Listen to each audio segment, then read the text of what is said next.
Bisa juga itu kan. Bisa.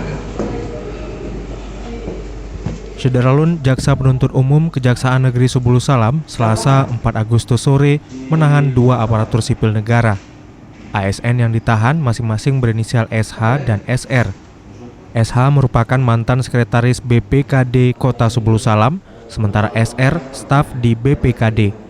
Kepala Kejaksaan Negeri Subulu Salam, MHD Alinafiah Saragih, dalam keterangan persnya membenarkan penahanan kedua ASN atas kasus tersangka korupsi. Penahanan itu dilakukan pada pukul 16 dan langsung diboyong ke Rutan Kelas 2B Singkil, Desa Ketapang Indah, Kecamatan Singkil Utara, Aceh Singkil.